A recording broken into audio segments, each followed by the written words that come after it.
Hi, everyone. Welcome to our weekly tech topic, also known as WTT. I'm Dave, And I'm Ben. and our segment's brought to you by Chipola College. Boy, Ben, I tell you, I've been so busy, and I'm lugging this big clock around. Have I shown this to you before? I have seen a clock, but You haven't seen me carrying this I around? haven't. No, yeah. I've been so busy, and this is one way I'm keeping track of time and all the projects we have.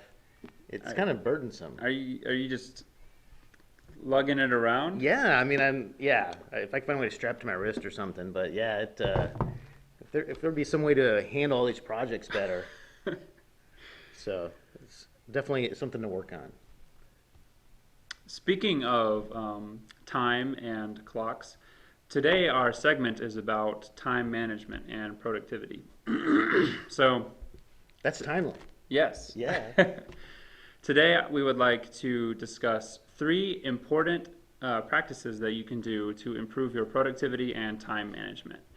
The first two are very self-explanatory, but are also very important, and they can really take your productivity and your time management further to the next level. It seems like the work environment, even the academic environment, we have multiple projects and deadlines all occurring at the same time. They overlap.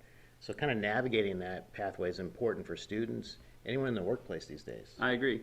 And personally, I feel like we are in the busiest decade ever.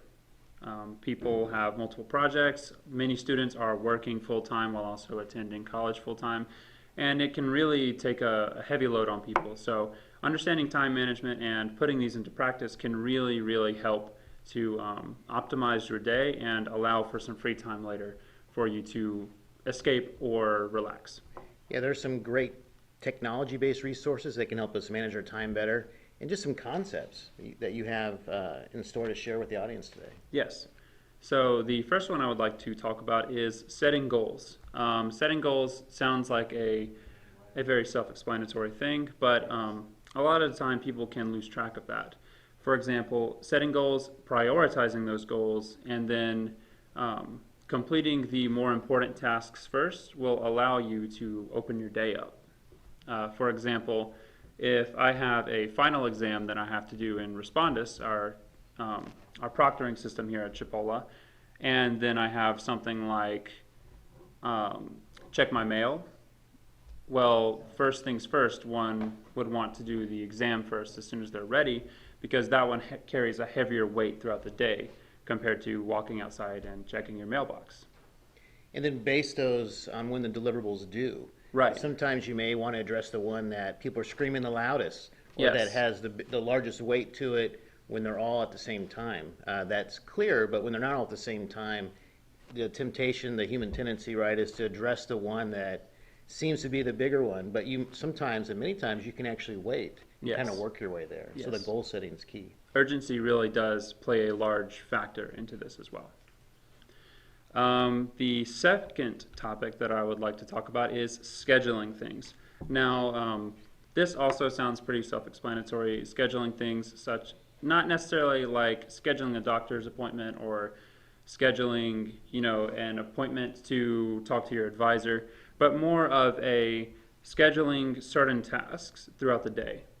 For example, wake up, feed your animal, take a shower, things like that, where you have these set schedules that allow for you to have a consistency within your day, and that also allows for a greater opening later on. That makes sense. Yes. Yeah.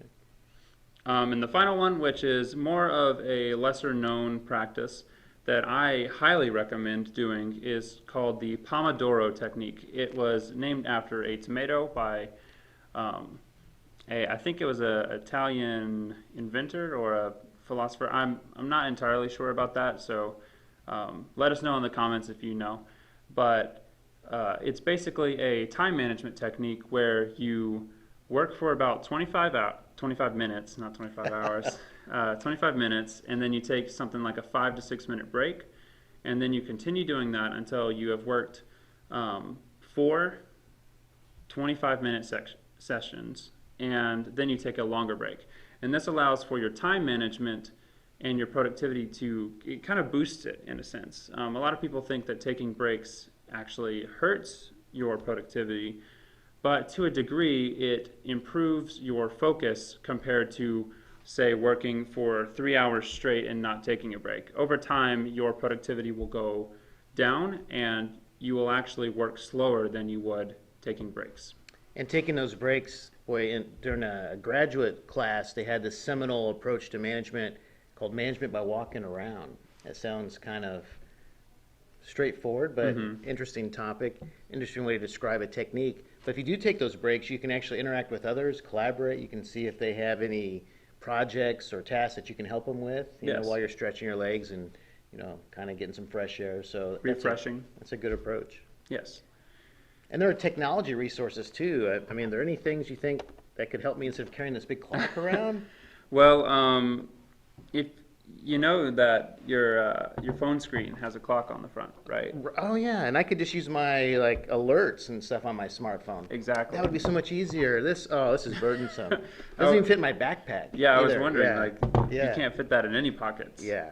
So. Speaking of technology resources, most phones have a reminders kind of app. I know iPhones have a reminders app, and there are also those apps on Android as well. And then there is also a calendar app on every phone nowadays as well. So you can schedule things, you can set goals, and this allows you to really optimize your workflow throughout the day. If you'd like to learn more about some time management techniques or just management in general, at Chipola College, we actually have some courses and some academic programs focused on management.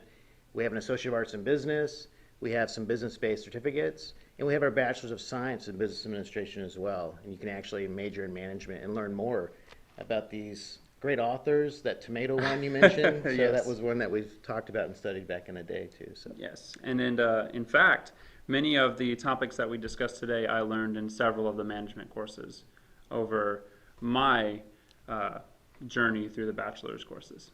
Well, Ben, nice job, Ben. Thank you. All right. Hope you have a good afternoon. Thank you. And I hope you have a good afternoon.